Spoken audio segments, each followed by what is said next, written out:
Olá, dando início mais um Conexão Econômica, podcast do Instituto Brasileiro de Economia da Fundação Getúlio Vargas do Rio de Janeiro. Compartilhe com seus amigos, compartilhe com as suas redes sociais. A ideia aqui do Instituto é levar até você informações na área econômica de alta qualidade. Eu me chamo Flávio Taliba, pesquisador do IBRE e dirijo aqui esse podcast. Bom, nós temos hoje uma discussão extremamente importante, não só para a pesquisa econômica, para as análises das estatísticas, mas também para você que acompanha diversos índices econômicos no seu dia a dia. A gente está falando de estatísticas sobre a economia brasileira, sobre emprego, sobre produto, inflação, que está no dia a dia da nossa vida. E para discutir esse tema, nós convidamos dois grandes craques, o superintendente de estatísticas públicas do FGV-IBRE, o professor Aloysio Campelo, e o superintendente adjunto, Rodolfo Tobler, que vai aqui nos brindar de informações importantíssimas, e a gente vai entender muitas das questões, por exemplo, relacionadas às estatísticas e a importância de você ter boas informações para tomar boas decisões, né? Na verdade, e agradecendo já inicialmente a Aloysio e Rodolfo, pela disponibilidade, o tempo de vocês, muito bom estar aqui, e é mais vamos dizer assim, um conhecendo melhor do IBRE, né? O IBRE é um instituto que tem aí grande participação, inclusive na vida das pessoas, né?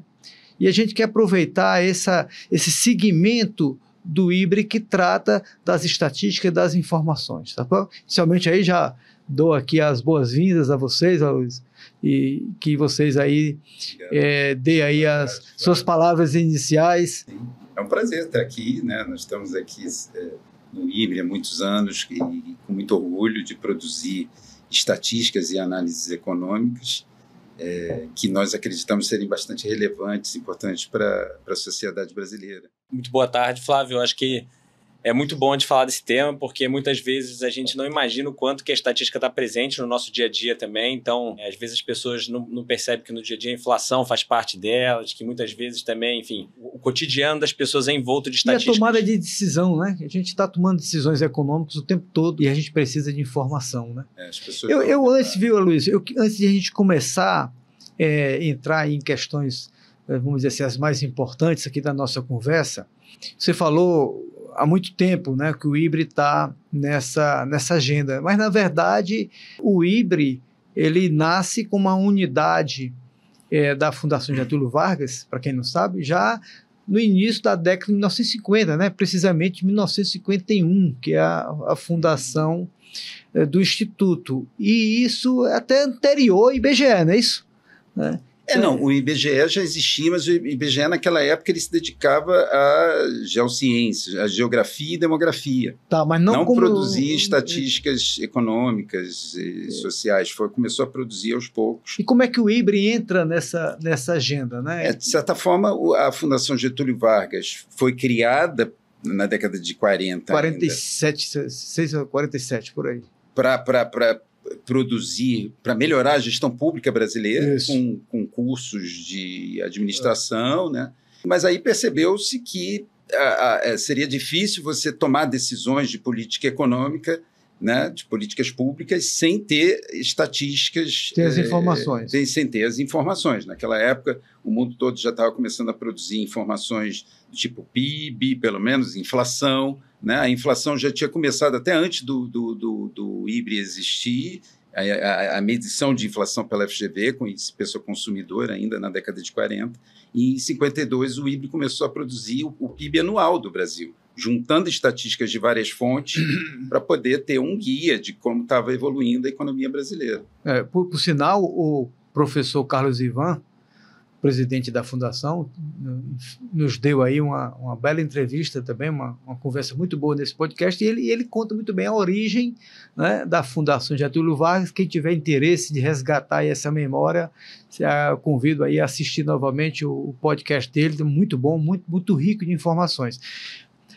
Mas nessa época já, o Aloysio, a gente tem, às vezes as pessoas que não são da área normalmente, e é natural que sim, elas não entendem, por exemplo, que o Brasil ele não pode calcular seu PIB da maneira que ele quer. O PIB, para ser calculado, ou para se calcular a riqueza do país, você tem que, pelo menos, ser comparável com outros países. Então, isso precisa de uma metodologia comum, não é isso? Sim, sim. Para a maioria das estatísticas que o IBGE produz, né, e várias das que a Fundação Getúlio Vargas produz, têm referências internacionais que são discutidas em fóruns com todos os países, com especialistas realmente em estatísticas e em economia ou questões sociais. E essas estatísticas são o melhor que se pode produzir para se direcionar as decisões de política pública. Por exemplo, no caso do PIB, se a economia está crescendo ou não está crescendo.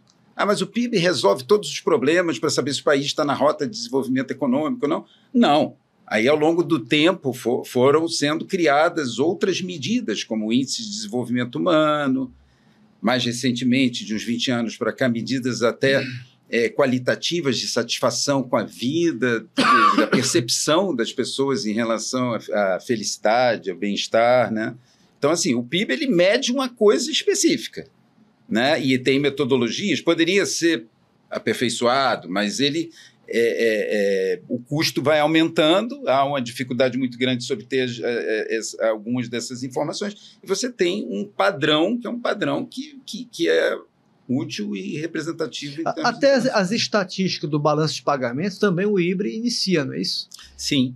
Essas informações. Sim, que aí eu não tenho certeza, porque logo depois eu acho que o Banco Central começou a produzi-las, mas acho que o IBRE também começou. Então, assim, a gente está falando a importância do IBRE e a Fundação Getúlio Vargas, né, para gerar essas informações que são importantíssimas para todos os agentes econômicos, né? Mas aí, assim, para a gente entender como é que funciona a SUEP, né? Que a SUEP é a Superintendência de Estatística Públicas ligada à Superintendência do IBRE. Então, nós temos lá diversos produtos, diversos índices, inclusive índice de preço. Também nós temos as sondagens que o Rodolfo depois vou pedir para desenvolver, mas queria que desse uma geral, tá? Quais são realmente os principais desafios que a SUEP tem no seu dia a dia, né? Passados todos esses anos, né? E foi se aperfeiçoando, né? Foi se aperfeiçoando e foi adotando um novo papel no Sistema Nacional, digamos, de Estatística. O IBGE foi assumindo alguns papéis, então algumas pesquisas mais estruturais e estruturantes, né? Por exemplo, no mercado de trabalho, o IBGE produz a Pesquisa Nacional de Amostras por Domicílios. O PIB, o IBGE assumiu, foi passado pela FGV na década de 80 para o IBGE, que passou a produzir o PIB anual e depois o trimestral. Então, hoje nós temos no nosso portfólio, digamos assim, os dois carros-chefes na área de pesquisas com coleta primária são os índices de preços e as sondagens. As sondagens, aí nós temos também dois tipos, que aí o Rodolfo pode falar a seguir, as sondagens de tendência, que geram os índices de confiança, que tem um padrão internacional sugerido pela ONU, para que todos os países adotem o mesmo modelo, e nós temos uma inovação, que é a sondagem de mercado de trabalho. Além disso, nós voltamos ao tema das contas nacionais com um PIB mensal, que é o nosso monitor do PIB. É uma estatística muito relevante também. E, mais recentemente, nós temos uma base de dados do setor externo, mas são dados secundários que nós processamos e geramos determinados indicadores e análises a partir dali, que é o ICOMEX. E, recentemente, nós criamos nosso primeiro indicador Big Data, digamos, com dados, usando dados de jornais, com análise de texto, nós criamos uma medida de incerteza econômica. Esse é o nosso portfólio em grandes linhas hoje em dia. Quem são as pessoas que se interessam diretamente por esses produtos? Essas estatísticas, hoje, o conjunto de estatísticas do IBRE tem uma característica de serem estatísticas tempestivas, que sinalizam, antecipam o que vai acontecer com a economia, né? Os índices de preço eles saem com muita rapidez, os índices de confiança eles medem como está o pulso da economia e são divulgados no próprio mês da pesquisa e e já tem expectativas, contém expectativas para os meses seguintes. O nosso PIB mensal, obviamente, antecipa o rumo do PIB trimestral do IBGE, então elas tendem a interessar mais a quem acompanha a economia ali no dia a dia, né? Analistas de consultoria, analistas de mercado, o próprio mercado financeiro, Banco Central, o governo, que precisa tomar decisões de política monetária, fiscal, etc. Beleza.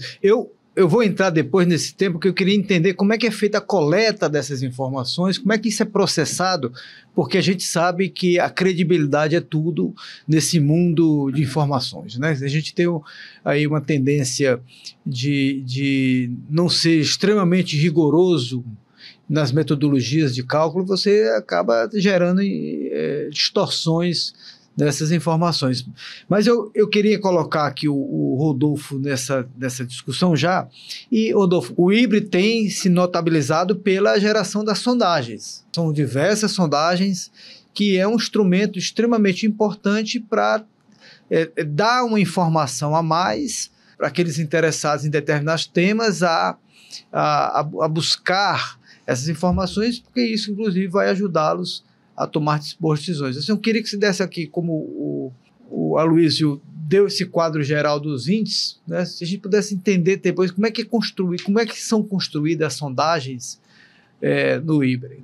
De uma maneira geral, assim, as sondagens, que são de onde saem os nossos índices de confiança, e a gente tem a parte setorial, que são as empresas, né? Então a gente tem índice de confiança para serviços, comércio, construção, indústria, e também temos índice de confiança do consumidor, que aí é uma pesquisa com pessoa física. De uma maneira geral, o que a gente observa é um questionário que a gente aplica todo mês, então para cerca de 6 mil empresas, e agora a gente chega até perto de 6 mil pessoas físicas também todo mês, então a gente tem um volume de coleta de dados muito grande.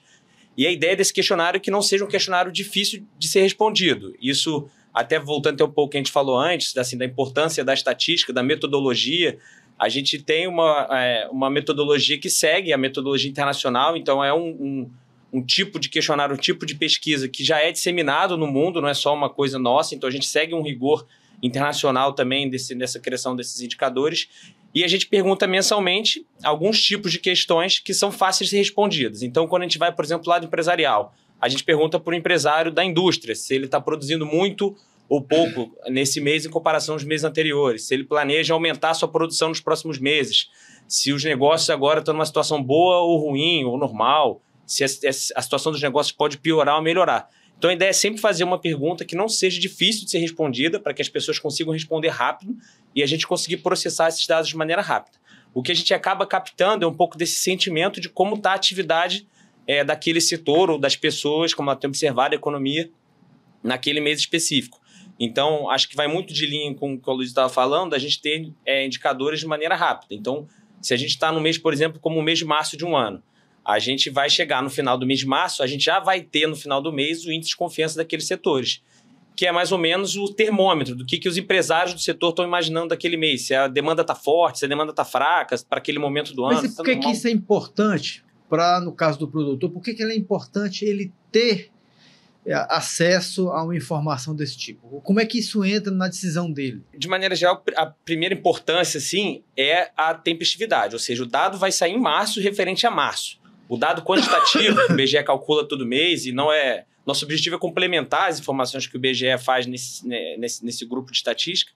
A gente já faz em março de um mês a coleta e a divulgação dos resultados, e o IBGE costuma demorar cerca de um mês e meio para divulgar esse dado, porque ele tem que compilar todos os dados, é um dado quantitativo, a empresa tem que esperar um mês fechar para dizer o quanto que ela produziu, o quanto que ela vendeu, o quanto que ela prestou de serviço. A gente consegue fazer, através desse sentimento, a própria coleta no mês de divulgação. Então, aí a gente já tem um diferencial desses dados, que é a tempestividade. Ele sai muito rápido. Então, o empresário ou o analista econômico, ele já tem, de uma maneira rápida, uma percepção de como é que está a atividade econômica naquele momento. Um outro ponto importante que a gente tem também... Isso só o IBRE faz, aqui no Brasil?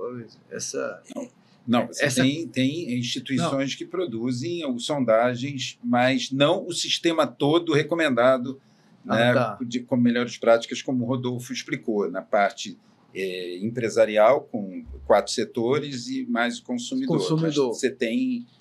a CNC produz uma sondagem do comércio, por exemplo, a CNI da indústria.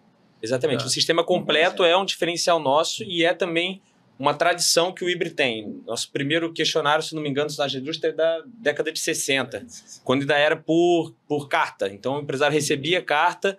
Naquela época, um questionário trimestral era uma tempestividade boa. Isso vem, né? então, desde a década de 1960? Sim, então, desde a década de 60, a coleta de dados. Nossas séries hoje não são daquela época, porque foi passando por mudanças metodológicas. A gente tem a série desde 2001, mas no caso da indústria, por exemplo, começou aí na década de 60 já esse método de... Tem até uma observação sobre essa questão do pioneirismo da FGV na época. O IBRE, nós tínhamos grandes figuras, do professor Julian Sachacel e Isaac Kestenetsky, né, que implantaram a sondagem. Certamente você nem tinha nascido ainda, né? Não tinha nascido. Mas o Isaac Kestenetsky depois foi para o IBGE e fez uma série de inovações, inclusive na área de estatísticas econômicas, né? Eles fizeram essa estatística em 66 e a CEPAL fez um documento sobre esse tipo de estatísticas na América Latina, e a Fundação realmente foi pioneira, segundo eles, em toda a América Latina, seguindo um modelo na época da França, da Alemanha, para sinalizar. Esses indicadores eles surgiram quase que sem querer depois da Segunda Guerra Mundial, porque os países não tinham, os institutos de estatística estavam em estado deplorável e eles tinham dificuldade de arrumar verba, orçamento para produzir PIB, indicadores de qualidade com tempestividade, e depois foram se descobrindo outras finalidades desses indicadores, como, por exemplo, antecipar tendências. Eu até acrescentaria isso que o Rodolfo estava comentando, que esses indicadores ganham ainda mais relevante quando você tem mudanças rápidas na economia. Então, por exemplo, quando nós tivemos a crise de 2008, 2009... Vamos dar um exemplo. Apesar das perguntas serem muito fáceis de ser respondidas, serem opções de resposta qualitativas, do tipo, a produção vai aumentar, vai cair, o emprego vai aumentar, vai diminuir, eles têm uma relação cíclica muito forte com o ciclo real da economia, medido por outros indicadores que demoram muito mais para sair. Então, você tem que esperar um PIB trimestral, você pode ter que esperar 3 meses para saber como é que está a economia, mas você tem uma relação quantitativa também entre esses indicadores. Por isso que sistemas de indicadores antecedentes para vários países, os indicadores de sondagem, eles comparecem assim, com 30%, 40% das variáveis que compõem, né? Esses indicadores são muito usados para antecipar a tendência. E quando você tem a crise, por exemplo, em 2008, nós tivemos o índice de confiança da indústria, ele despencou de repente, mas quando você vai olhar 2, 3 meses depois, quando você passou a ter os dados do que aconteceu efetivamente com a economia em outubro, novembro e dezembro de 2008, você vê que o desenho é igualzinho e a magnitude estava muito bem sinalizada ali também. A mesma coisa na pandemia. Na pandemia, nós até com a nossa coleta ágil, eu acho que o Rodolfo pode falar da nossa experiência, até de fazer prévias, fazer perguntas. Em 2008 e 2009 tem até uma situação engraçada, que enquanto os dados ainda estavam oficiais, né, que demoram um pouco mais a sair, ainda estavam mostrando o fundo do poço, a gente já estava sinalizando alguma melhora, porque como a gente já estava um pouco mais à frente, como foi uma crise mais rápida, né, em formato de V praticamente, enquanto já estava virando para 2009 a atividade melhorando, os dados quantitativos não estavam saindo dos meses anteriores mostrando o fundo do poço. Então, assim, essas rápidas mudanças são muito perceptíveis nas sondagens, nos índices de confiança. E aí, como a Luiz falou, na pandemia a gente não só captou também de maneira mais rápida o impacto ali em março de 2020, por exemplo, como também a gente aproveitou para fazer algumas perguntas sobre algumas dificuldades que poderiam estar acontecendo, e não só em 2020 como em 2021. A gente, por exemplo, começou a perceber que estava tendo um problema na cadeia de produção no mundo todo, né? A China paralisou, então começou a ter dificuldade de chegar a certas peças, tinha a questão do chip, que o chip não chegava, atrapalhava até a produção de veículo, porque precisava. A gente fez uma pergunta para as empresas se elas estavam com dificuldades de obter insumos. A gente via que 50% das empresas falando que estavam com dificuldade de obter insumos. E a gente perguntava, você tem alguma previsão de que isso vai melhorar em quantos meses? Em 2, 3 meses.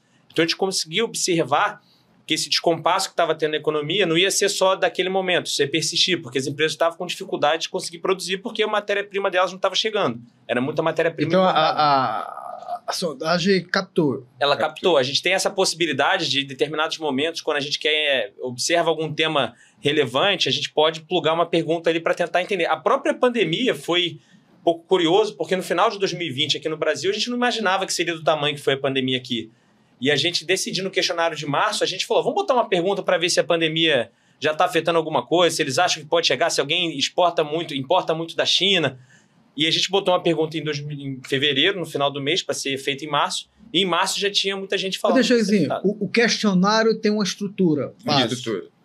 E em cima dessa estrutura, dependendo do momento, Luiz, aí encaixa uma pergunta... O fato de nós termos um painel que nós, as empresas mais relevantes, a gente tem um relacionamento realmente, eu estou falando pelo lado empresarial, pelo lado do consumidor, teoricamente seria até mais fácil, porque nós temos, enfim, 210 milhões e só de adultos, provavelmente uns 150 milhões para cima.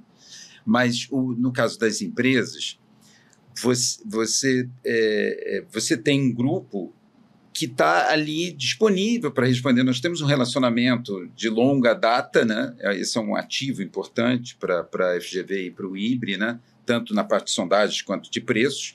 E o questionário regular não é muito grande. Então, você tem um espaço, realmente, para poder explorar nesses momentos de mudança rápida, de crise, ou que acontece alguma coisa, por exemplo, no momento, a confiança do consumidor está caindo rapidamente. Então, nós podemos acrescentar uma pergunta para entender o motivo. A gente está gravando esse podcast em março de 2025. Então, na verdade, caiu em dezembro, janeiro, fevereiro, está caindo bastante. Exatamente. Isso já está sendo... Nós estamos tentando investigar agora, em março, os principais motivos. Mas já está sendo captado. Já está sendo captado. Porque a gente imagina, por exemplo, essa questão da inflação do alimento agora, que realmente pressiona muito o orçamento das famílias, isso afeta a sondagem do consumidor. Pronto.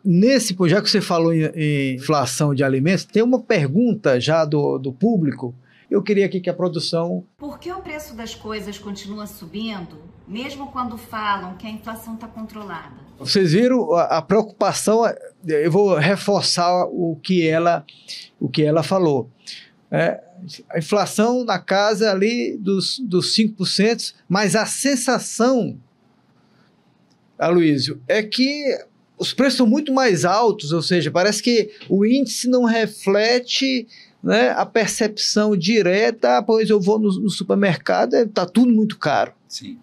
Há uma sensação de descompasso, né, entre a inflação em si, a taxa, do que se observa na vida do dia a dia das famílias e tal. Eu queria entender por que essa sensação, né? Eu acho que esse suposto descompasso ele sempre acontece, porque a pessoa tende a pensar na sua cesta de consumo, certo, né? Principalmente nas famílias de renda mais baixa, por exemplo, que alimentos têm uma importância maior. Quando você tem uma inflação de itens tão essenciais, inflação de alimentos, aquilo já incomoda normalmente. Perfeito. O que nós temos nesse momento é também uma questão da resiliência dessa inflação.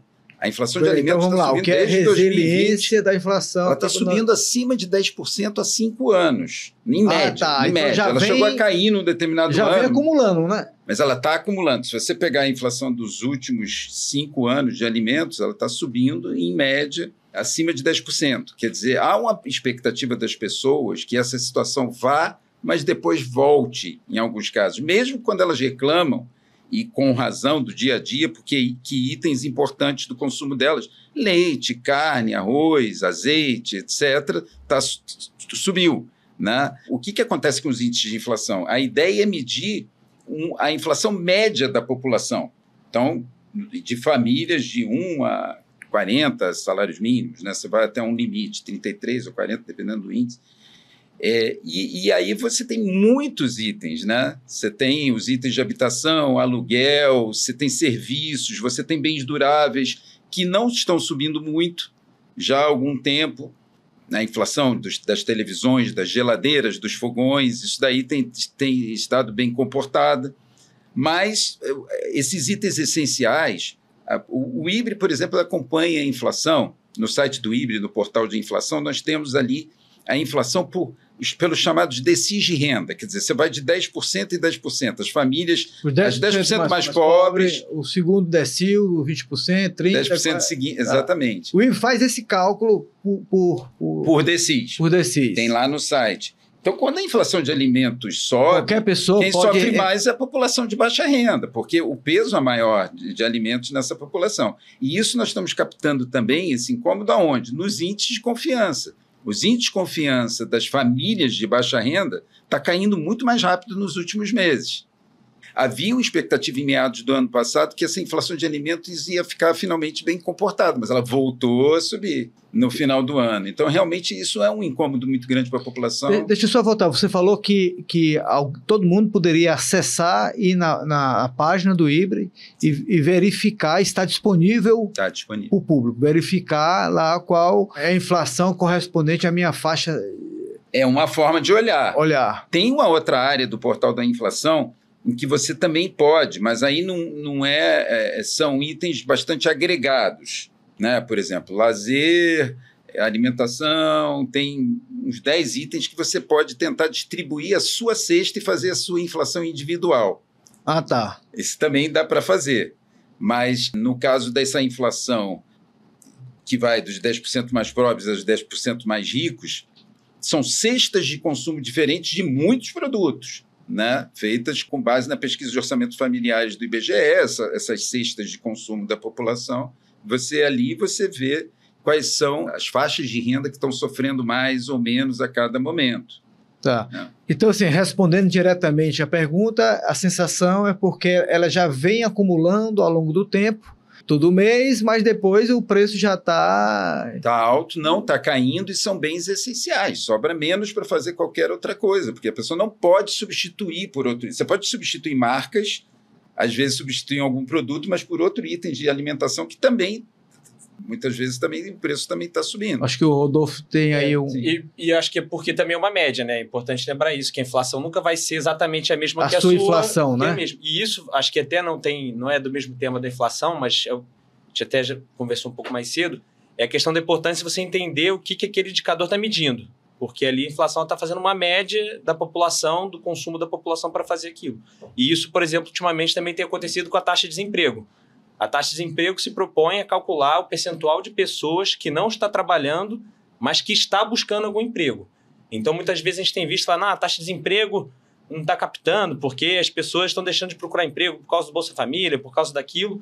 Não é o papel dela buscar isso. A taxa de desemprego ela não mede as pessoas que estão fora da força de trabalho, que a gente chama, que são aquelas pessoas que não estão buscando emprego. A taxa de desemprego tem uma metodologia que o BGE segue internacionalmente, né? Então todos os países, pelo menos grande parte deles, calcula assim, que é você contar o número de pessoas que não está trabalhando, mas que está ativamente buscando emprego, estaria disponível para trabalhar. Quando a gente tem essa questão do Bolsa Família, essa pessoa deixa de procurar emprego, ela sai da conta da taxa de desemprego. Ela vira uma pessoa fora da força de trabalho. Então, ela não tem essa influência que as pessoas estão falando. Como é que a taxa de desemprego só está 6% se tem tantas pessoas aí fora da força recebendo Bolsa Família e não está trabalhando? Porque elas não estão na conta mesmo. Isso é o que o indicador se propõe a fazer. Você pode ver outros indicadores que possam olhar isso. Pois é, às vezes assim, um erro comum é de você querer uma resposta para um determinado indicador que ele não foi construído para isso. Mas para quem acompanha a economia de perto e tal, o próprio Rodolfo tem calculado isso, você tem a chamada taxa de participação, que é quanto da população em idade ativa está dentro do mercado, está empregado, está procurando emprego. E realmente houve uma queda, primeiro durante a pandemia, porque as pessoas não podiam nem sair para procurar dessa taxa de participação, e depois, na parcela de uma faixa de renda um pouco mais baixa, realmente houve aumento, redução da busca de emprego, digamos, em alguma faixa de pessoas que estavam dentro do Bolsa Família. Mas você consegue ajustar, inclusive, a taxa de desemprego para isso. Você pode pegar essa taxa de participação de 2019, por exemplo, antes da pandemia, e calcular qual seria a taxa de desemprego hoje, usando, entendeu? Então, na verdade, você tem essa resposta que isso, as pessoas estão curiosas de agora saber. Vocês estão falando, por exemplo, no caso recente, que esse índice de confiança do consumidor está mostrando, desde o final do ano passado e agora, nesses meses, começo do ano, uma tendência decrescente, né? Então, está perdendo confiança, né? Agora, para o produtor, eu queria que, assim, didaticamente, né, organizasse uma forma de pensar. Se eu estou olhando, se eu tenho à disposição, né, no portal do IBRE, um indicador que está dizendo o seguinte, o consumidor está perdendo confiança. Como é que isso, eu devo interpretar isso? Eu que sou um pequeno empreendedor ou uma pessoa que está ali talvez no comércio? Como é que eu interpreto isso e ajude isso para tomar a decisão correta, né? Como é que isso entra? Né? Porque eu acho que a função do IBRE de gerar informação é super importante, mas a pessoa pensa, o que é que eu faço com isso? Como é que eu consigo entender, a partir dessa informação, uma tomada de decisão? Acho que a gente tem, até um dos pontos que a gente estava falando, além da tempestividade, a gente ter esse sistema de sondagem que a gente tem hoje também ajuda muito a gente entender a cadeia. Então, se, por exemplo, um produtor ele está acessando nossos dados e ele vende, por exemplo, um produtor da indústria, ele vende o produto dele para um comércio, o comércio encomenda dele algum produto para vender ao consumidor final. Então, se ele já começa a observar que o consumidor final está menos confiante, tem uma perspectiva de consumir menos, o comércio também já vai dar alguma sinalização de encomendar menos. E ele vai começar a perceber que a própria produção dele vai cair. Então, ele vai poder ajustar a produção dele. Fala, olha, estou olhando que aqui na frente tem um consumo menor. Os consumidores estão falando que a situação não está tão boa assim. Então, não vou aumentar os turnos, não vou aumentar a minha produção, porque não vai fazer sentido, eu vou ficar estocado. E isso, até nos nossos dados, a gente tem dados agregados que estão também no portal IBRE para acesso. Acaba alinhando as expectativas. Você consegue alinhar todas essas expectativas, alinhar o seu horizonte, conseguir mapear melhor. Mas a gente tem esses dados até abertos por atividades. Então, assim, dentro da indústria, a gente abre em 19 principais segmentos. No comércio, a gente abre em 6. Em serviço, a gente abre, se não me engano, em cerca de 10 também. Mas Rodolfo, assim, pensando... Se eu alinho as expectativas, eu não reforço uma tendência. Então, se todo mundo está achando que aquilo está caindo e eu passo a ter o conhecimento daquela informação que está caindo, eu me comporto como os outros. Também eu vou ficar mais pessimista. Você pode ter esse efeito Será de profecia autorrealizável. Né? Isso acontece também. E até esse é um dos motivos também desses indicadores existirem. Tá. De perceber o que as pessoas estão pensando a cada momento. Eu até tinha falado que no caso das sondagens empresariais, elas surgiram muito como um esforço para ter indicadores no momento pós-guerra em que na Europa eles tinham dificuldade de produzir indicadores quantitativos e essas estatísticas podiam gerar um resultado rápido com um custo não muito grande. As do consumidor, por sua vez, elas surgiram nos Estados Unidos, em estudos aí, depois da teoria geral de Keynes, que tinham a ver para tentar estimar a propensão a consumir. Quer dizer, você dada um determinado nível de renda, dependendo desse fator mais psicológico, mais relacionado a coisas muitas vezes extraeconômicas, você pode consumir mais ou consumir menos. Então, é claro que quando você pergunta se o pequeno comerciante, o cara que está ali no dia a dia querendo saber se a demanda vai aumentar ou vai diminuir, ele também ele tem uma percepção também se a renda, como é que está fluindo a renda na economia, mas a confiança do consumidor, tanto que nós costumamos observar uma relação forte entre a confiança do comércio e do consumidor, que são muito ligadas. Uma cadeia muito próxima. É interessante isso. Agora, isso serve também na queda, mas serve também para a retomada, né? Exatamente. Porque aí você cria um otimismo e isso ajuda também a essa dinâmica. Foi muito que a gente observou em 2024. Os dados de 2024, a gente viu uma recuperação da confiança do consumidor, que foi muito acompanhada também pela recuperação da confiança da indústria e do comércio. Os dados que saíram agora recentemente de 2024 confirmaram isso, que o PIB veio realmente forte nesses setores cíclicos. A indústria cresceu, o comércio cresceu, serviços cresceu, o consumo das famílias também cresceu bastante. E isso mostra, por exemplo, que 2024 foi um ano muito bom, isso foi acompanhado na confiança. Mas desde o último trimestre de 2024, os dados de confiança já vêm dando sinais de desaceleração. Qual é o teu palpite, Rodolfo? Dessa tendência, eu sei que é palpite, que a gente não está... meu palpite é que em 2025 a gente vai ter uma desaceleração, e isso não é... Não, assim, o que é que mudou a chave no final de 2020? É o ritmo da economia. Se a gente olhar os dados do PIB quando a gente abre por trimestre, o último trimestre já é um Ele já desacelerou, né? Exatamente, e é o que a gente já observava nos dados de confiança também. Eles mostravam uma desaceleração no último trimestre e já mostrando que a virada para 2025 poderia não ser tão boa.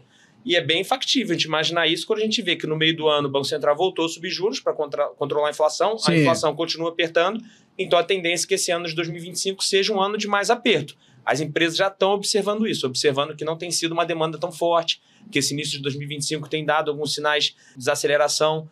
E isso tudo a gente tem conseguido observar nos dados da sondagem com alguma velocidade. Então, assim, acho que sistema de sondagem, quando você consegue olhar a cadeia, quando você consegue olhar no detalhe até do seu setor, do seu segmento, você consegue trazer informações mais ricas. É claro que Não quer dizer que ali está falando que a demanda aumentou, que a demanda vai aumentar. Eles são sinalizações que as empresas vêm dando. As tendências sempre parecem estar muito bem acompanhadas, mas as variações mês a mês pode ter um mês ou outro que não dê exatamente igual. Mas a ideia é sempre que a gente consiga antecipar essas tendências de maneira bem rápida e bastante localizada, que a gente consiga olhar isso no detalhe. Esses desenhos de viradas cíclicas são bem captadas, tanto que você teve na virada do ano os indicadores de expectativas começaram a virar antes, ao longo do quarto trimestre, mas já na final do ano começaram a aparecer os chamados indicadores de percepção da situação atual, que saem rápido. Essas estatísticas, em grande parte aqui vocês falaram que elas são mensais, né? Essa coleta. Mas com a grande expansão, né, das redes sociais, das tecnologias de informações, né, o Big Data, tudo isso vai ajudar a encurtar esse tempo de coleta de informações, ou você acha que isso não é possível? Como é que acontece isso em outros países, né? Sim. Se está aproveitando dessas novas tecnologias para ter essas informações mais precisas, assim, no termo de tempo? Sim, sim.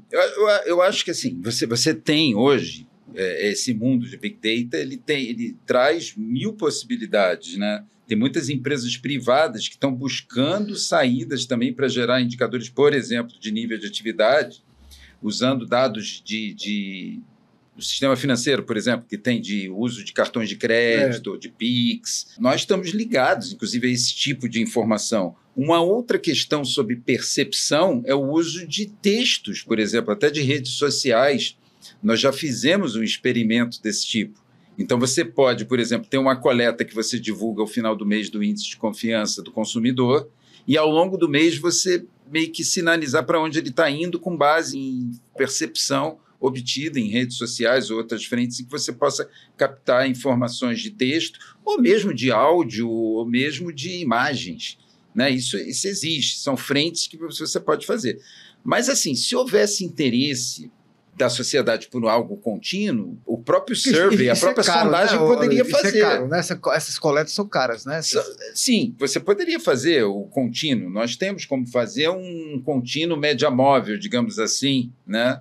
Você vai tirando dias do mês anterior, acrescentando do próprio mês e gerando um índice contínuo de confiança, né? O que sairia caro é você ter a mesma amostra que nós temos para o mês num dia só. E ir coletando continuamente. Por isso, tem outras soluções para tentar antecipar tendência de consumo. No caso de inovações em preços, o Hybrid tem dois preços principais, assim, dois índices que é muito utilizados, assim, iniciando, que é o IPGF e o IVAR. Né? Isso, de certa forma, é recente, né? Sim. Eu queria que quem está nos assistindo entender qual a importância desses dois índices para a sociedade de uma maneira geral, né? O IPGF é uma sigla para Índice de Preços dos Gastos das Famílias. Índice de Preços dos Gastos das Famílias. Ele procura fazer uma atualização da cesta de consumo das famílias de forma mais tempestiva, porque o índice, como o IPCA que o IBGE produz, que é a referência da meta de inflação do Banco Central e tudo, a atualização da cesta das famílias brasileiras ele é feita hoje, nos últimos 30 anos, de 7 anos e meio em 7 anos e meio, porque foram 4 POFs para 30 anos. POFs é a pesquisa de orçamentos familiares. Que mede ao longo de um ano que o IBGE faz tal. O IBGE faz, mas demora. Que é caro vai também começar. O POF, né? Muito caro. Muito caro, né? Mas havia um plano para fazer de 5 anos ou até menos, né? Tem países que fazem uma pesquisa, tem sido muito comum hoje em dia fazer uma pesquisa menor entre as pesquisas maiores. Então, você faz uma de 5 em 5 anos, mas faz pesquisas menores para ver que tendência mudou e aí você muda a estrutura de pesos. O IPGF ele procura resolver isso com informações de contas nacionais. Nós temos um PIB mensal. Nesse PIB mensal, para produzir esse PIB, nós temos, enfim, é um detalhe técnico, mas a partir dentro dessa produção do PIB, nós conseguimos ter uma cesta de consumo um pouco menor, a do IPCA tem um pouco menor, A do IPCA tem 300 itens e essa cesta ela tem 50 e poucos itens, mas ela vai sendo atualizada a cada mês.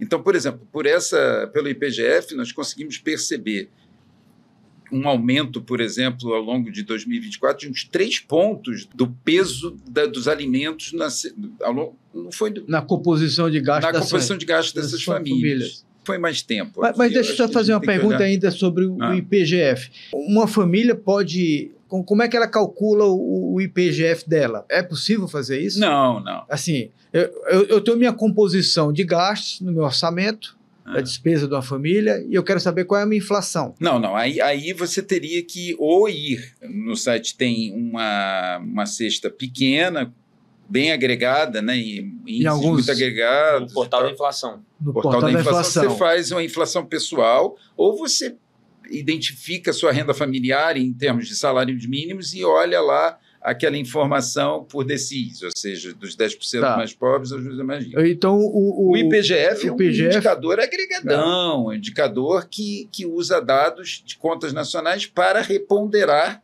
e atualizar os pesos, mas ele não tem como... Exatamente por ele eu digo assim, o IPGF seria de utilidade principalmente para quem? Né? Assim, quem é que buscaria... Bom, o primeiro papel do IPGF ao ser produzido foi ele dar uma dimensão do quanto que a inflação brasileira seria diferente se nós tivéssemos uma pesquisa de orçamentos familiares mais ágil. Nesse sentido, como o IPGF ele capta, digamos assim, o efeito substituição. O que é o efeito substituição de produto? Se um preço de um produto aumenta muito, você eventualmente passa a consumir outro tipo de produto. Então, apesar da cesta do IPGF ser pequena, você capta uma boa parte desse efeito. E com isso, a inflação termina sendo um pouco menor, porque as pessoas deixam de consumir os produtos que estão subindo mais para consumir produtos que estão subindo menos. Eu acho que ele tem um papel nesse sentido. Ele está sinalizando como que a inflação poderia ser medida de uma forma diferente se você tivesse pesquisas de orçamentos familiares mais ágeis. E agora o segundo índice é o IVAR. O IVAR. O IVAR é uma tentativa de aperfeiçoar os índices de preços de aluguéis. Então vamos explicar o preço de aluguel, que isso tem uma importância muito grande na vida das pessoas. A mensuração dos aluguéis é difícil, porque você sabe que os imóveis... É difícil você, por exemplo, seguir um imóvel ao longo dos anos. Você comparar imóveis com características similares. Como é que você compõe a sua carteira de imóvel? O que nós estamos olhando com o IVAR? Nós estamos olhando o mesmo imóvel ao longo do tempo, inclusive dos anos, mesmo que ele mude de contrato. Então, ele está alugado para uma pessoa, essa pessoa saiu, entrou outra pessoa. Nós também estamos olhando se esse imóvel, se houve alguma mudança nas suas características. Não, foi reformado o banheiro, esse imóvel tinha uma vaga na garagem, agora tem 2. Isso tudo é ajustado para você poder fazer a comparação. Ele tem uma mensuração que eu acredito ser muito bem feita sobre a evolução do preço de aluguéis. Isso ajuda muito, por exemplo, na hora de contratos. Sim, acho que ele tem um grande potencial para ser usado como uma referência, por exemplo, de ajustes. Né? Se não me engano, também a gente tem um pouco desse dilema que muitos aluguéis são indexados, né? O reajuste é feito pelo IGPM, que é uma cesta completamente diferente. O que é o IGPM? Né? Nosso Índice Geral de Preços da Fundação, só que ele é formado pelo IPA, que é o Índice de Preço ao Atacado, pelo INCC, Índice Nacional de Construção Civil, e o Índice de Preço ao Consumidor. Então, quando ele vira um indexador do aluguel, ele tem diversos produtos nessa cesta que muitas vezes tem nada a ver com o aluguel. A gente teve na pandemia o aumento do dólar, quando o dólar sobe um pouco, a tendência é que o IPA também suba, esse preço ao atacado.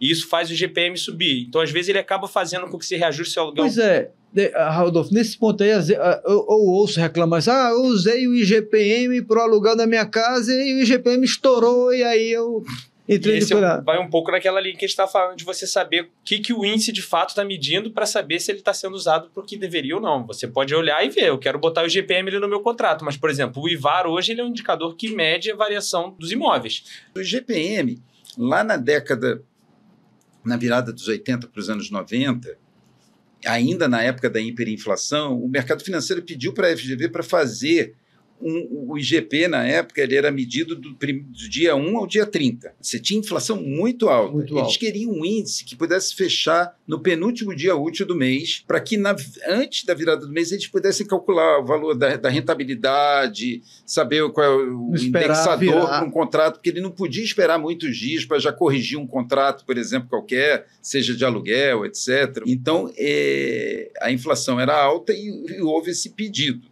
O IGPM passou a ser usado para muita coisa naquela época, inclusive passou a ser uma prática comum, porque na época, com a inflação alta, os próprios agentes de mercado imobiliário, locadores, eles olhavam muito para o dólar, para ver qual era o valor do seu imóvel e tal. E como o IGPM reagia também muito, muito bem pela parte do índice de preço ao produtor, né, no atacado, eles começaram a propor aquele índice. Mas naquela época, até a flexibilização do câmbio em 1999, né, mesmo depois do Plano Real, com a inflação bem comportada, o IGPM e o IPCA conversavam muito bem. Depois disso que eles passaram a discrepar muito, exatamente porque o câmbio conduzia muito, como disse o Rodolfo, a essa parte do atacado, preços de commodities cotados no exterior, que não tem nada a ver com aluguel. Mas a FGV o IBRE nunca disse que...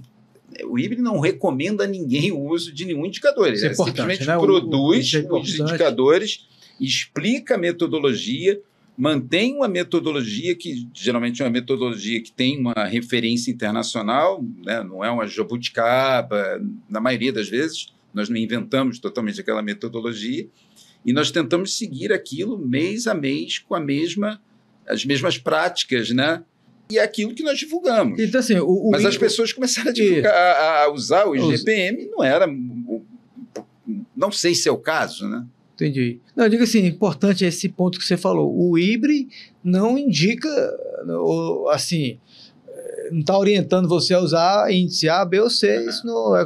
Se uma pessoa perguntar e for uma resposta fácil, nós podemos até ajudar a referenciar, e geralmente, por exemplo, nós vamos sugerir um indicador que tem a ver com aquele fato, né? Como é que eu corrijo meus serviços médicos? Aí você vai ver, tem um item desse tipo no índice, qual é o que é mais próximo? Talvez se eu pudesse olhar isso, mas a pessoa que tem que escolher. Rodolfo, na sondagem do consumidor, há um esforço já, olhando lá para frente, de captar a inflação nos anos seguintes, né? São os 3 anos seguintes.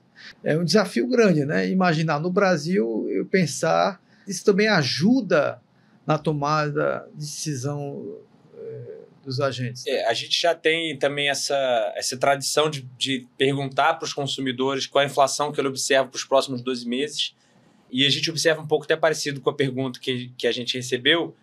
É isso, assim, a média de inflação que as pessoas respondem ali, o quanto que elas acham que vai ser inflação, elas costumam ser superiores àquelas que de fato são observadas. Então, assim, as pessoas tendem a ver uma inflação mais elevada do que de fato registra ali o indicador oficial. Então, a gente já tem essa tradição também desde 2005, a gente calcula essa inflação para 12 meses. Tem diversos estudos que mostram para você ver o quanto que uma pessoa não experiente no assunto, né, o quanto que ela percebe a inflação, você tentar ver como elas reagem em diferentes momentos. Então, a gente tem até alguns estudos, o Banco Central também acompanha isso, a gente já teve observações sobre isso.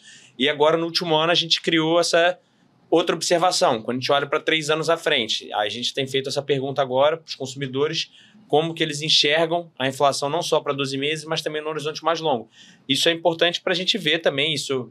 a gente está falando do uso das sondagens também, o próprio Banco Central já relatou nas atas do Copom, quando ele decide ali sobre a taxa Selic, ele já relatou diversas vezes que utiliza nossos dados de sondagem pela questão de estar ali o dado próximo do dia disponível confiável, da reunião, né? Dado confiável, toda essa tradição de rigor também que a Fundação sempre teve. É importante. Então, quando a gente olha para esses dados de 3 anos à frente, é justamente para tentar ver se tem uma expectativa de que haja uma convergência ali para a meta, que os consumidores talvez percebam uma inflação um pouco mais controlada. A gente ainda está nos exercícios iniciais, a gente tem feito algumas comparações internacionais, mas a gente ainda não chegou a ter um ano de série. A gente está esperando ter um pouco maior esse volume, então acho que agora no mês de 2025 a gente vai conseguir trabalhar mais esse dado e já está ficando disponível para o público, e aí a gente tem feito isso. Então, só na sondagem do consumidor, não só o índice de confiança, que é o que a gente calcula ali mensalmente, a gente tem outras variáveis, né? Em todas as sondagens, a gente tem outras variáveis além do índice de confiança.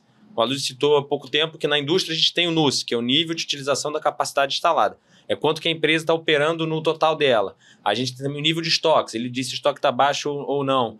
No comércio, a gente criou na pandemia um indicador de vendas online, porque a gente viu que isso era uma demanda que se tinha pouca estatística mostrando isso, do quanto das vendas da empresa ela tem feito por algum canal digital, seja celular, seja internet, computador, tablet e tudo mais.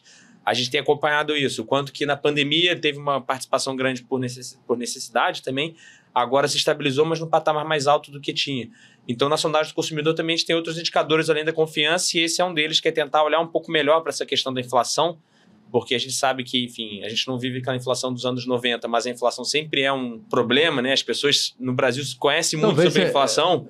É um tema que está no dia a dia das pessoas, e acho que isso também ajuda muito ao híbrido. O renome que ele tem também vai muito nisso, por ser um instituto que calcula inflação. A gente tem agora, na sondagem do consumidor, também aumentado esse período de previsão, né? Os consumidores agora também têm, a gente tem botado no questionário essa pergunta sobre 3 anos, e a gente tem até planos de talvez plugar outras perguntas para tentar entender o que faz ela mudar uma resposta ou não, por que essa inflação... Aloysio, o Rodolfo fala em rigor das informações, mas eu acredito, né, que a coleta dessas informações tem uma dificuldade técnica muito grande nesse processo, não é isso? Sim. E às vezes as pessoas não têm noção dessa dificuldade, né? Isso não quer dizer que não haja esse rigor, né? Mas assim, quais são os problemas principais quando se tenta montar essas estatísticas, que elas são altamente responsáveis e de muita qualidade, né? Como é o esforço do IBRE em fazer isso, né? Você tem uma dificuldade nas pesquisas que tem coleta primária, do tipo questionário, seja para entender qual é o preço praticado. Coleta primária é quando você pergunta... Você pergunta diretamente ao informante lá. Tenta obter informação de preço. Na parte de preços tem um leque maior até de formas de obtenção de dados, porque hoje em dia a gente também coleta informação em sites, a gente obtém informação Big Data, de notas fiscais eletrônicas, mas quando você também depende, e principalmente na parte de preços ao produtor, você tem que perguntar diretamente à empresa, porque você não tem um site, ou você tem dificuldade de ter acesso a notas fiscais dessa business to business, né? Venda de empresa para empresa, ao produtor. Então você tem que entrar em contato com a empresa e perguntar. Então, você tem os problemas que são para acessar, seja uma empresa ou seja a população. Ter acesso à informação, né? Ter acesso e depois de obtido, você tem também a questão da crítica, de voltar ao respondente para ver se tem algum problema. Mas uma das questões que estão dificultando mais esse tipo de obtenção de dados hoje em dia é o aumento da recusa a responder às pesquisas. Isso daí é um fato reportado no mundo todo. Você vê, o próprio censo norte-americano, você teve nos últimos 10 anos um aumento de uma recusa de 1% para 9%. O que você atribui Aí você tem uma questão de como as pessoas usam seu tempo, a questão do uso em redes sociais, a mudança da forma de uso do telefone, a pessoa está sempre conectada fazendo alguma coisa. Então, por exemplo, você quer acessá-la por telefone, ninguém atende, porque você também tem muito marketing digital e as pessoas estão fugindo de atender um telefone que ele não conhece. Então, você tem que adotar práticas muito específicas de mandar cartas com antecedência, avisar que vai haver aquele contato, tem práticas... E a credibilidade aí é tudo, né, Luiz? Exatamente. Mais recentemente, você tem esse ambiente político muito polarizado dos últimos tempos. Você tem também determinados grupos sociais que não acreditam muito naquela estatística.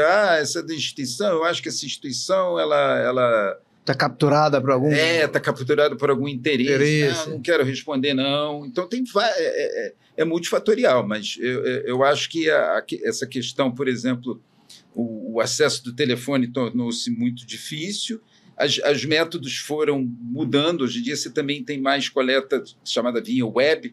Você captura a pessoa, digamos assim, seja na rua, você aplica uma pesquisa para ela presencial e aí você pergunta se ela quer participar de um painel para depois responder a outras pesquisas, seja por telefone, seja pela web mesmo, você manda um WhatsApp ou alguma coisa assim, Mas é uma dificuldade, aumentou a dificuldade. E como é que a inteligência artificial, como é que isso entra nessa discussão toda, né? Como é que você imagina qual seria o futuro toda essa coleta de informação usando inteligência artificial, né? A gente tem que imaginar que eu acho que existem estatísticas que vão ser sempre melhores que você perguntando realmente uma coisa. Tem coisas que você não consegue descobrir trabalhando textos de rede ou ouvindo o que as pessoas estão falando, porque eles não estão respondendo aquela pergunta. Então, por exemplo, expectativa de inflação. Mesmo que a pessoa não tenha ideia, mas que seja uma informação, mais ou menos, qual é a sua expectativa da inflação nos próximos 12 meses? Você não consegue isso em lugar nenhum.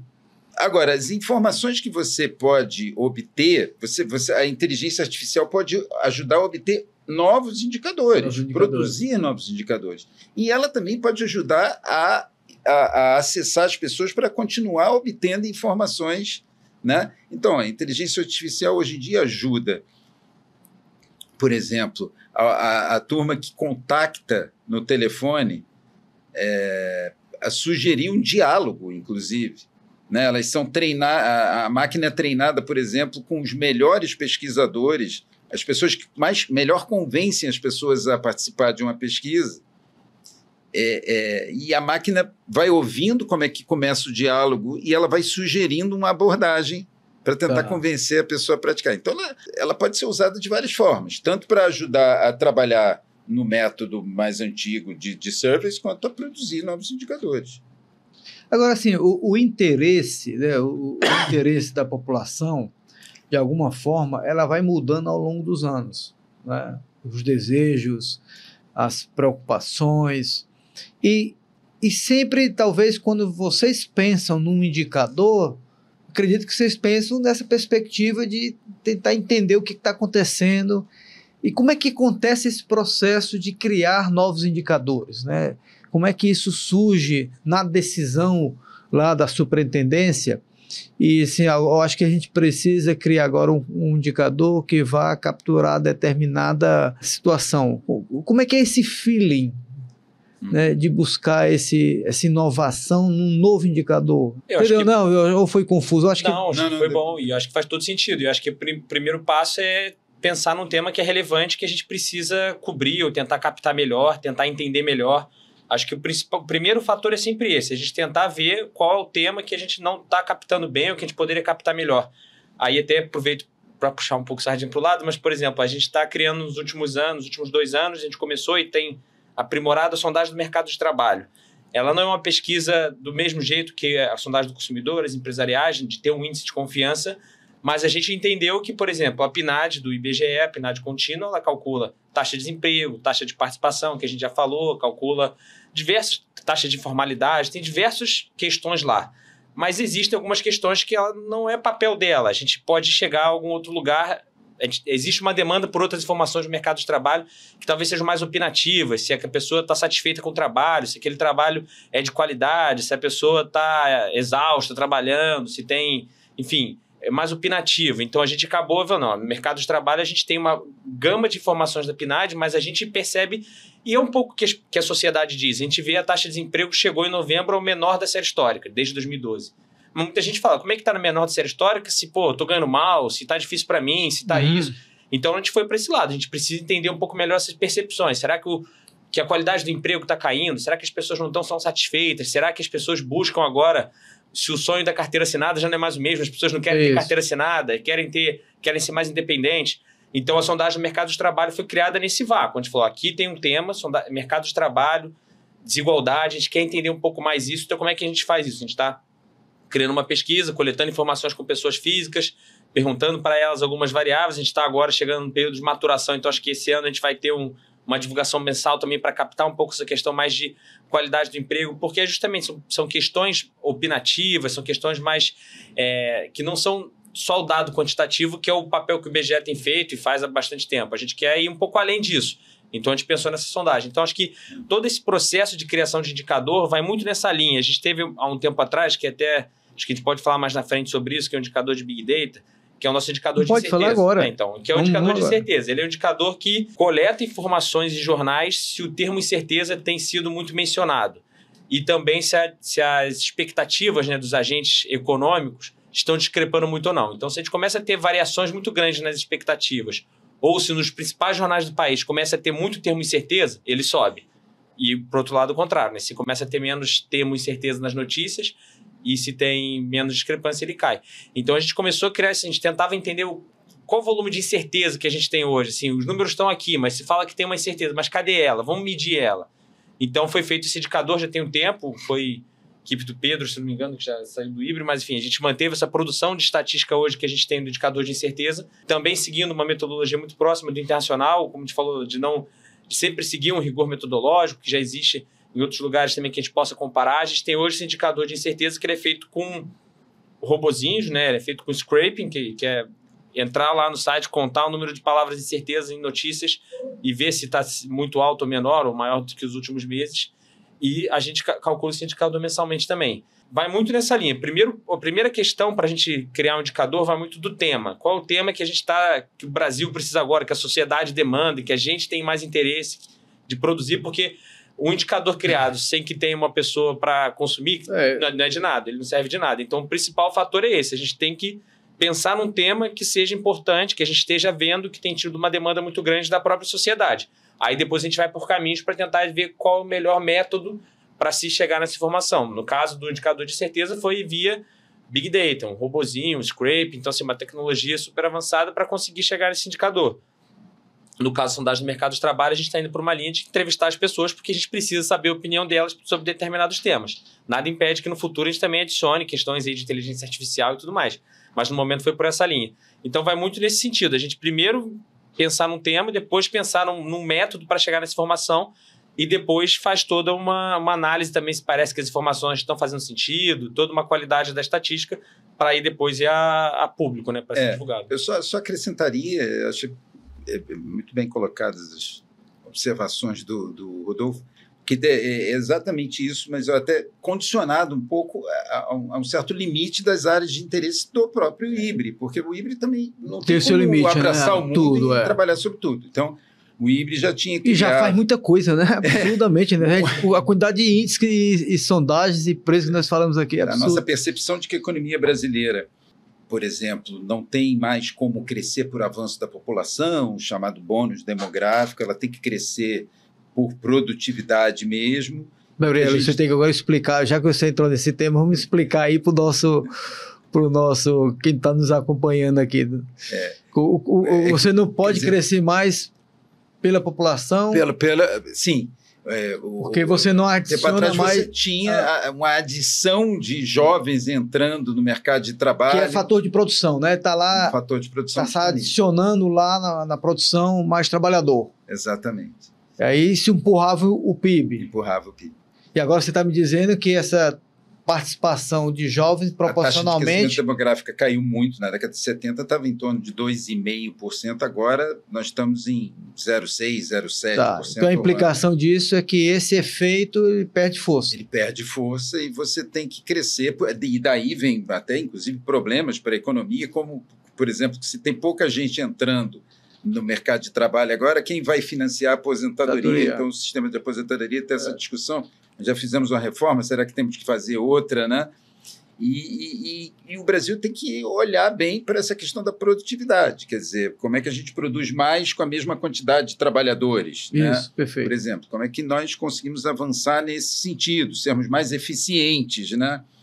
Pegarmos máquinas mais modernas, usarmos métodos de gestão mais avançados para poder produzir, entregar mais, combinando esses fatores. E para entregar mais, para fazer a economia brasileira se tornar mais dinâmica, produzir mais e, consequentemente, ir crescendo, né? E é muito importante acompanhar também o mercado de trabalho. Então, nós criamos até um observatório de produtividade e mercado de trabalho. O mercado de trabalho está mudando muito, muito rapidamente, né? Então, por exemplo, enquanto que no passado você tinha o setor de serviços relativamente protegido como um setor que não tinha relação com o exterior, hoje você tem plataformas digitais entrando e tomando uma fatia, digamos assim, do lucro desses setores, simplesmente com uma ótima ideia de gerir essa relação entre a empresa que está comercializando ou produzindo e o consumidor, uma entrega de produto, um serviço de transporte. Chega uma empresa, até muitas vezes multinacional, fazendo aquilo, com novas relações de trabalho, relações trabalhistas, né, como a gente tem hoje, que a pessoa não tem um vínculo trabalhista formal. Nós tivemos recentemente uma reforma trabalhista, né, que flexibilizou também as relações de trabalho. Aí você passa a ter, de certa forma, pessoas que estão empregadas, mas por pouco tempo. Nós percebemos que algumas dessas não estão tão satisfeitas com aquela relação de trabalho, ou será que nós temos que regulamentar melhor essa parte, fazer alguma regulação para essa parte das plataformas digitais? E, em cima disso, você ainda tem a chegada da inteligência artificial como um risco de uma mudança muito rápida. Quer dizer, o capitalismo já experimentou isso várias vezes, Revolução Industrial 1, 2, 3, mas essa 4.0 ela pode ser um problema, porque não tem mais para onde fugir, né? A Revolução Industrial, a primeira, o pessoal foi da agropecuária para a indústria, depois de indústria para serviços, agora serviços também está no foco. Então, acompanhar o mercado de trabalho é essencial, né?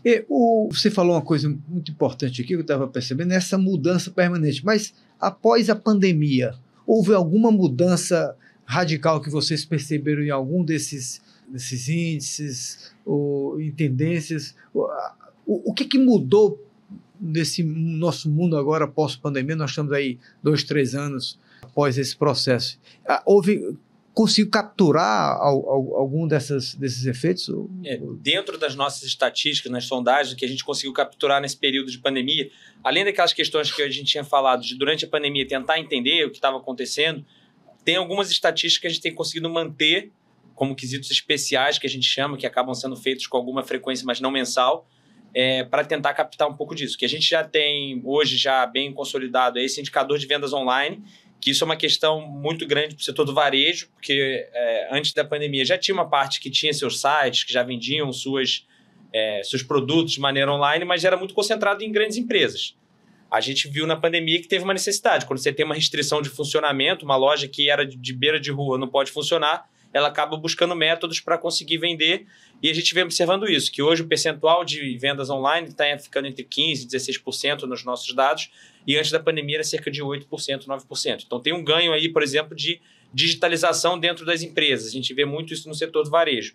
O outro indicador que a gente tem feito com alguma frequência, mais anual, que a gente tem acompanhado um pouco a questão do trabalho remoto.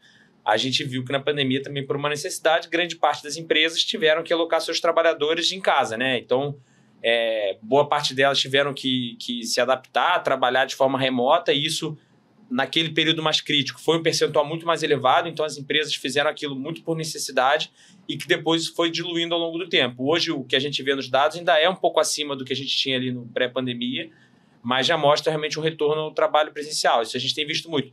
E nesses dados de trabalho remoto, a gente faz o interessante, que é perguntar para os trabalhadores, na nossa sondagem de mercado de trabalho, como é que eles enxergam o trabalho remoto, se eles gostariam de voltar totalmente presencial ou não, como é que seria.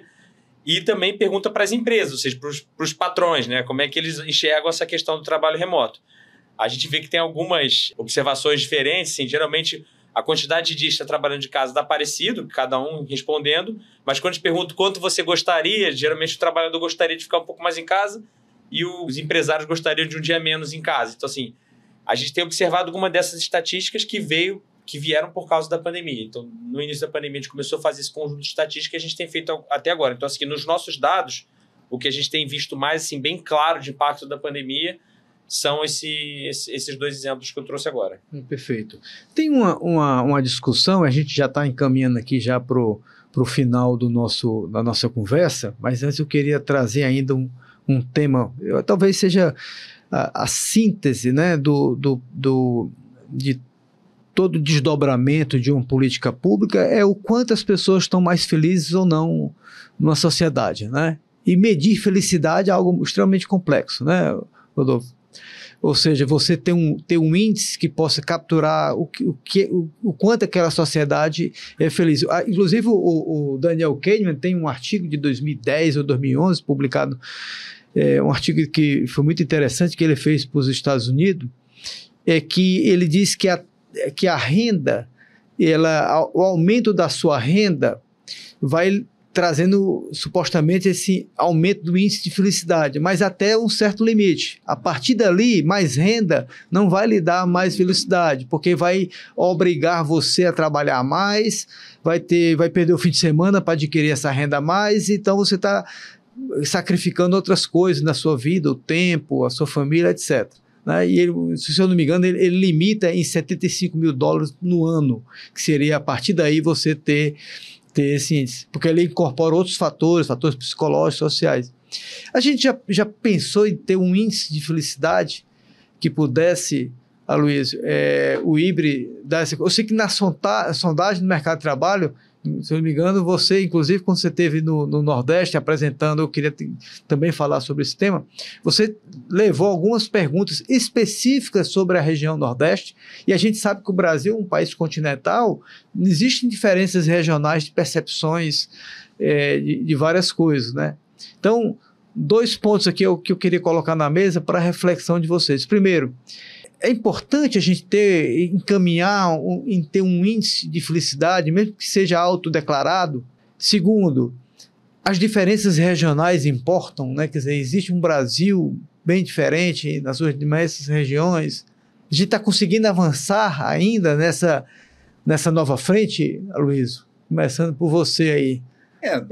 Nós fizemos, na verdade, um experimento que foi, eu acredito que tenha sido bem sucedido, foi um resultado bem interessante de medir o grau de bem-estar ou de satisfação com a vida, né? Isso, com a vida. Considerado uma coisa próxima da felicidade, conceitos parecidos, mas que significam, mas são usados todos eles. Na época das Olimpíadas, nós recebemos um financiamento para fazer uma pesquisa antes e depois da pandemia, no Rio e em São Paulo. Olimpíada. Depois da pandemia, com certeza. Em 2016, nós fizemos esse Querem água aí, não? Então... de coletar informações sobre satisfação com a vida e também com satisfação com a infraestrutura urbana, no Rio e em São Paulo, antes e depois da pandemia, para ver o que tinha mudado. Os resultados foram super interessantes, né? Mas separando a parte de infraestrutura, que gerou também estudos interessantes, aí foi publicado um livro sobre as Olimpíadas, organizado pelo Marcelo Neri, boa parte desses resultados saíram ali. Mas na parte de bem-estar, nós, por exemplo, essa pesquisa do Daniel Kahneman, nós encontramos resultados parecidos para o Brasil. E foi? De um limite máximo de renda, controlando por diversas outras variáveis, diversos outros achados internacionais que nós achamos interessantes também ali se confirmaram, né? De pessoas que se dão melhor com família ou que têm convívio social. Convívio social. Isso é uma coisa importante. A questão da mobilidade urbana, da o tempo que você perde. Para o trabalho. Isso. Quanto mais, se você tem condições, características semelhantes, se você tem renda semelhante, mas você mora longe do trabalho, a sua satisfação com a vida diminui. Realmente, essa chamada comutação é um fator que afeta muito. A questão das amizades afeta muito. Inclusive, nós temos 2 artigos no blog do IBRE sobre esses resultados. Um com o João Renato Lerípio, que fala dessa questão do limite, a partir do qual a satisfação com a vida não sobe mais para a renda.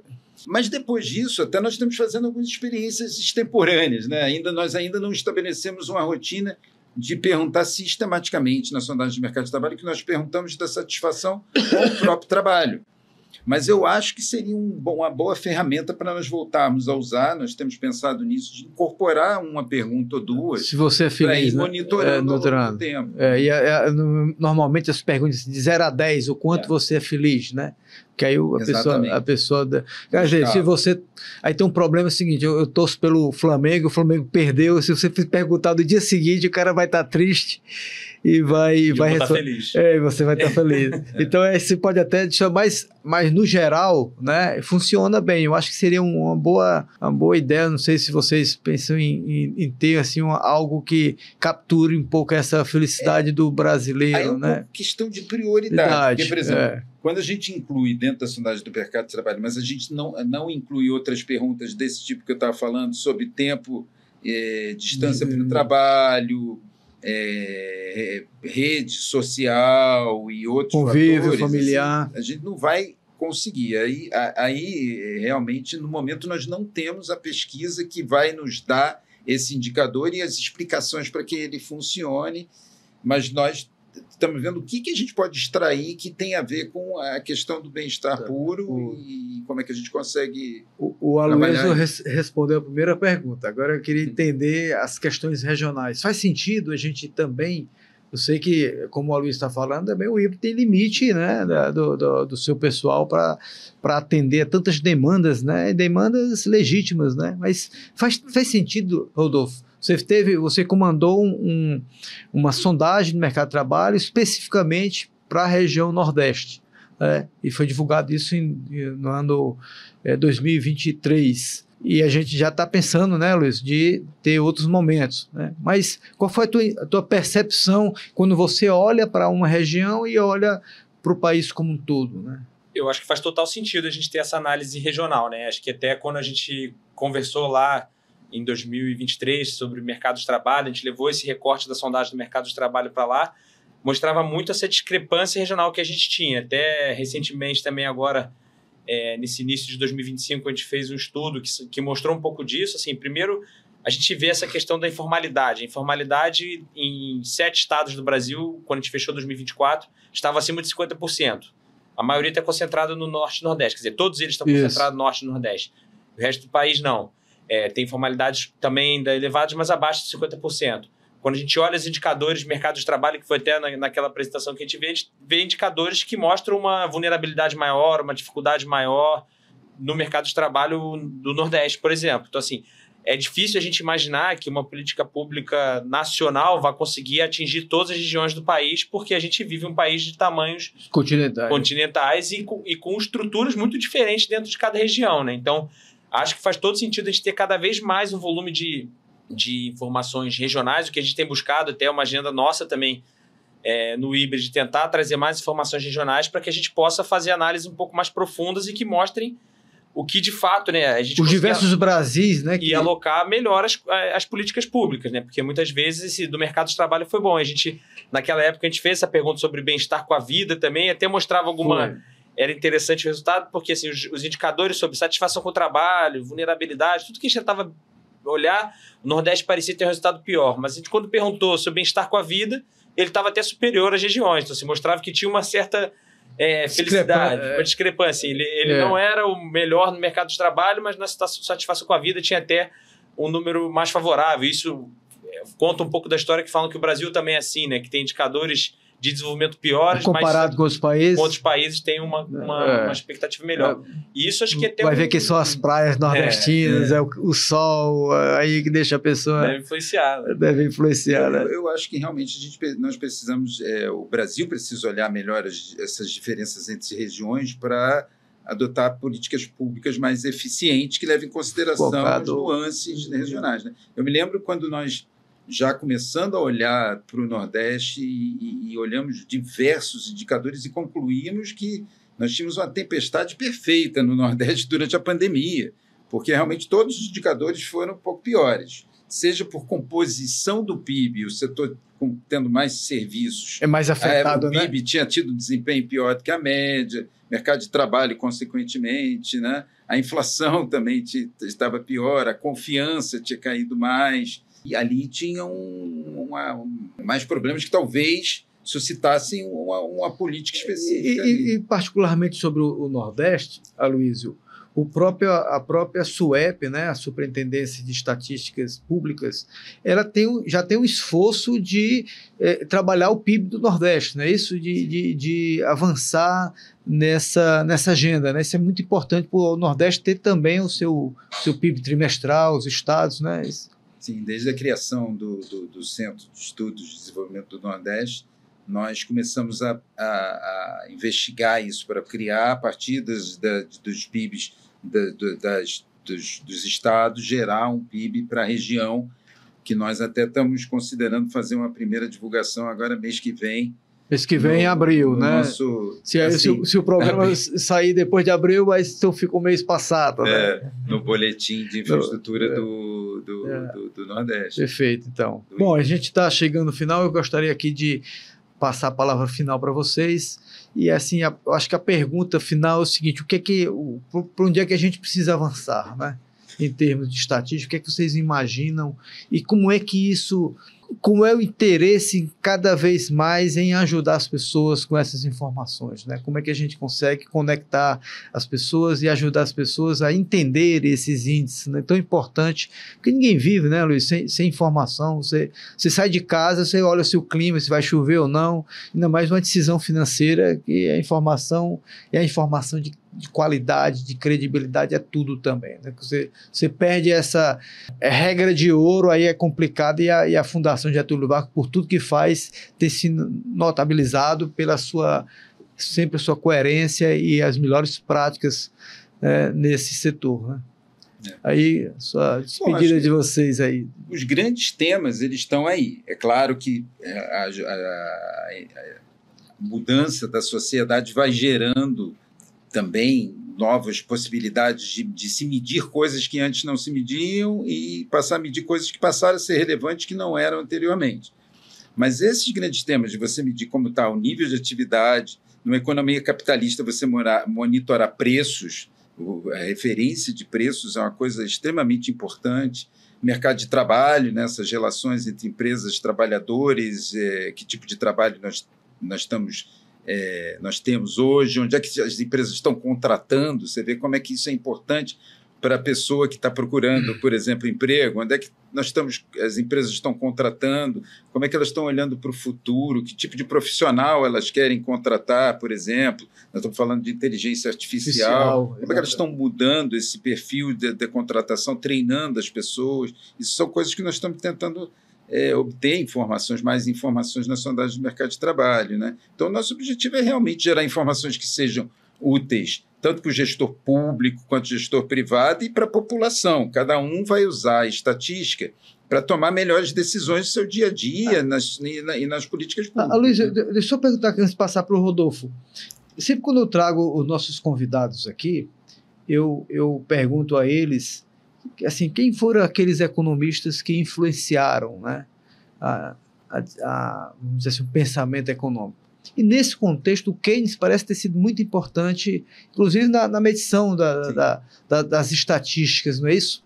E o Keynes tem sempre sido referenciado aqui de pessoas mais à esquerda ou mais à direita no pensamento econômico, o Keynes como uma figura essencial no pensamento econômico, toda a sua história, né? Então, assim, ele tem um papel decisivo na teoria econômica e um pouco que eu entendo dessa literatura também muito fortemente em medição de informações econômicas, não é isso? Sim, na parte de PIB, por exemplo, né, a partir de algumas ideias dele, foram se desenvolvendo uma metodologia de cálculo de contas nacionais, né? Agora, na parte de estatísticas econômicas, para quem está olhando de fora, você não tem grandes heróis, digamos assim, né? Como você tem na teoria econômica. Para quem lida com aquela estatística, sim, nós conhecemos pessoas que foram, ao longo dos anos, extremamente relevantes na determinação, por exemplo, de novas metodologias e índices de preços, alguns deles ainda vivos, participando de fóruns, mas que não são conhecidos em todas as... como, digamos, teóricos da economia, né? Tá. Rodolfo, aí suas considerações finais aí na sua... Primeiro agradecer, foi realmente um dia bastante agradável, divertido, mas acho que também quando a gente olha para o futuro, principalmente olhando para essa parte da SAS, que a gente chama que é a nossa superintendência adjunta ali de ciclos econômicos, gestões de sondagens, eu acho que a gente vê para o futuro primeiro a gente continuar atento a todas essas mudanças tecnológicas que a gente vive, como que a gente pode melhorar a nossa produção de estatística, nossa coleta de dados, nossas análises, tudo que a gente pode sempre tentar melhorar, tornar mais eficiente, né? Acho que isso é um caminho que a gente não tem volta, a gente sempre ficar atento a isso, mantendo, claro, o rigor metodológico que a gente sempre teve, que a Fundação sempre teve. E também acho que o grande passo que a gente tem é sempre tentar cada vez mais deixar nossos índices de fácil acesso, seja para a pessoa pegar o dado, mas também entender o que é aquele dado. Então, acho que esse é um desafio que a gente tem muito. Acho que em preços é mais fácil, as pessoas entendem a inflação de uma maneira mais fácil, nossos índices de confiança é um pouco isso. fazer com que as pessoas entendam, que entrem ali no dia a dia, saibam o que está acontecendo quando a confiança está alta, está baixa, está caindo, está subindo, quando esses novos indicadores que a gente tem criado. Tudo isso está no site do IBRE. Todos os nossos indicadores estão no site do IBRE, lá de consumo público, vamos dizer, alguns de consumo Exatamente. público. Todos os nossos indicadores que a gente citou aqui estão lá de consumo público. Algumas aberturas é que são demandam algum tipo de contratação de algum tipo de serviço. Mas isso, inclusive, é um esforço grande de você elaborar. Essa desagregação, essa abertura dos dados das nossas sondagens ou de outros indicadores, eles são contratados também pelo site, pelo portal IBRE, as pessoas conseguem acessar lá, mas os nossos indicadores síntese, né? Então, confiança da indústria, confiança de serviço, do consumidor e tudo mais, estão de forma pública lá, e também até a descrição dos dados. A nota metodológica muitas vezes é meio complicada de ler, que é grande, cheia de termo técnico, mas no site do IBRE tem um pequeno resumo ali de cada estatística. Na barra principal você consegue acessar as estatísticas e tentar entender o principal ali, o que cobre, quais são as atividades que estão ali, qual é a periodicidade da pesquisa, quando sai, o último resultado, ali tem tudo bem resumido. Qualquer dificuldade pode enviar um e-mail, entrar em contato para ter mensagem para ter informação aí dessa. Ainda existe o fax ainda? Não, acho que não, mas pode mandar. WhatsApp. WhatsApp. Tá. Mas também lá tem todo o canal de comunicação, nossos relatórios também no final tem um e-mail ali para entrar em contato, telefone, então qualquer pessoa que tiver qualquer dúvida, também lá tem todos os nossos meios de comunicação. Pessoal, muitíssimo obrigado, Aloysio, Rodolfo, vocês estão... Aí tem mais algum ponto que vocês acham que precisa ser reforçado? Eu acho que a gente conseguiu cobrir aí os principais temas. Evidentemente, o tema ele não se resume aqui, né? Ele é bastante amplo, complexo, né? Mas aconselho aí quem realmente tem interesse, né, em conhecer todas essas estatísticas, entrar no site do FGV IBRE, lá tem todas as informações, e qualquer problema adicional possa encaminhar um e-mail para pedir esclarecimentos. E aí a gente fica mais uma vez, chegando ao final, mais um Conexão Econômica, agradecendo a você por ter nos acompanhado até esse momento, e peço aí encarecidamente, se você tem realmente gostado de todos esses episódios, compartilhe com seus amigos, nas suas redes sociais, porque o nosso interesse é exatamente de levar um conhecimento, uma informação de alta qualidade, inclusive para conseguir passar essa maior credibilidade possível de todas essas informações. Muito obrigado e até o próximo episódio.